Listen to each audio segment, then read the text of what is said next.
Hi ඔයාලට කොහොමද? ඉතින් අදත් ඔයාලව ආදරයෙන් පිළිගන්නවා මගේ YouTube channel එකට. අද සෙනසුරාදා ඔෆිස් එකේ නිවාඩුයි. ගෙදර වැඩ. ගෙදර ඔෆිස් එකේ වැඩ. ඉතින් දැන් වෙලාව 7ට විතර ඇති. මම ඉතින් නැගිට්ටා අමාරුවෙන්. මොකද නිවාඩු දවසට නිදාගන්නම තමයි හිතෙන්නේ. ඒත් එහෙම බෑනේ. මං ඉස්සෙල්ලාම නැගිට්ටාම කරන දෙයක් තමයි අපේ ගෙදර දොර ජනෙල් ඔක්කොම අරිනවා. මං හරි ආසයි රෙලිය ගෙයි ඇතුළට උදේම එනවට. එහෙම තියනවා දකින්නකොට මං හරිම ආසයි. බැල්කනි එකකට වෙලා චුට්ටක් වෙලා අහස දිහා බලාගෙන ඉන්නවා.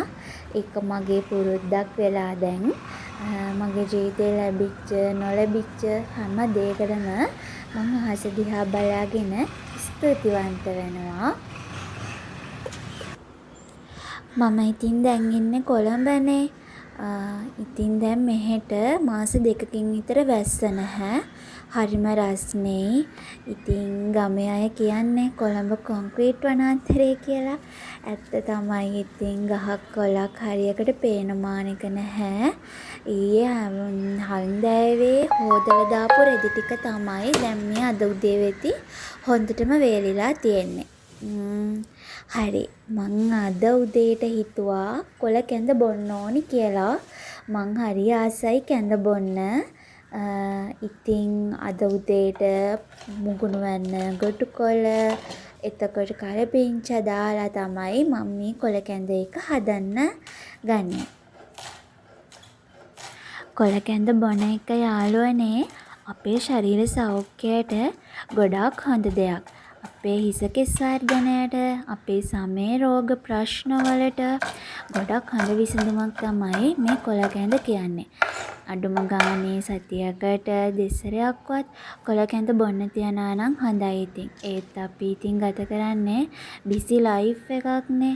එහෙමයි කියලා අත්හරින්න හොඳ නැහැ. කොහොම හරි සතියේ දවස් දෙකක්වත් කොළ කැඳ බොන්න ඕනි. ඔයාලත් කොළ කැඳයකට සුදු ලුණු දානවද? මම නම් හරි ආසයි සුදු ලුණු පෙරේතියෙක් මම. මම හැම දෙයකටම සුදු ලුණු දානවා. මට සුදු ලුණු වෙනම පිස්සුවක්ද කොයිද තියෙන්නේ. ඉතින් ඔයාලත් සුදු ලුණු දාන්න, රතු ලුණු තියනවා නම් දාන්න. එතකොට කැඳයක ගුණ වගේම ගොඩක් රසට තියෙනවා. ඉතින් මම ගොඩක් දේවල් ගෙදර වැඩ, ඔෆිස් යන වැඩ, බබාගේ වැඩ මම මේ ඔක්කොම කරන්න ඕනි තනියමනේ. ඉතින් මෙහෙම තනියම කරද්දී ස්ට්‍රෙස් වෙන අවස්ථා ගොඩක් තියෙනවා. ඉතින් ඔයාලටත් එහෙමද?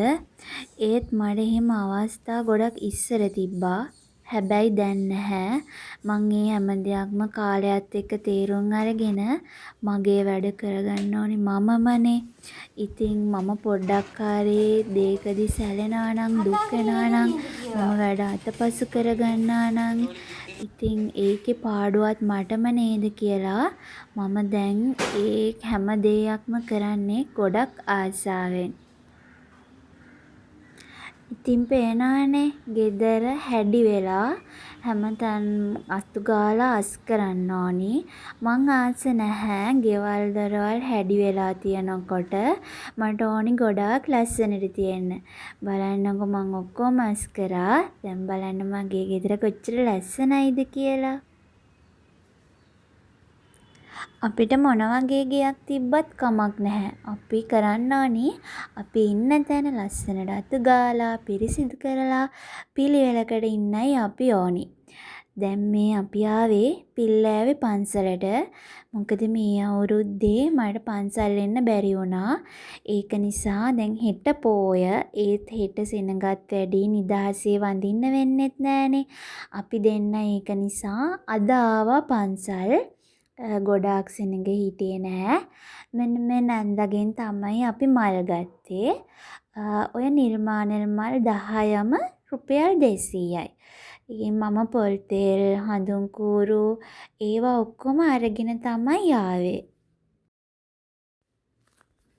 මං හරි ආසයි පන්සල් එන්න. පන්සල් ඇවිල්ලා බෝ මළුව අතු ගාලා ඒවා පිරිසිදු කරලා ඊළඟට මල් ආසන සුද්ධ කරලා ලස්සනට මල් තියලා වඳින්න.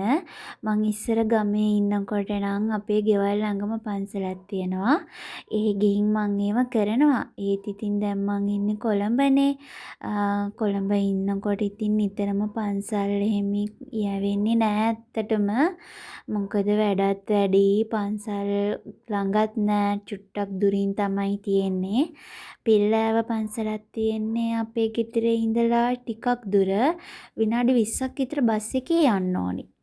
ඉතින් මේ පන්සලට ආපු දෙවනි වතාව මම හරිම ලස්සනයි නිදහස් පරිසරයක තමයි මේ පන්සල තියෙන්නේ. ඉතින් අපි දැන් මල් පහන් පූජා කරලා ඊළඟට ওই බබාගේ ඔලේ තෙලුත් කෑවා. ඉතින් දැන් මේ හදන්නේ බුදුන් වඳින්න. මම ආස දෙයක් තමයි ගාත කියලා හයියෙම මම බුදුන් වඳින්න හරිම ආසයි. සද්දෙට ගාත කියන්න ඕනි.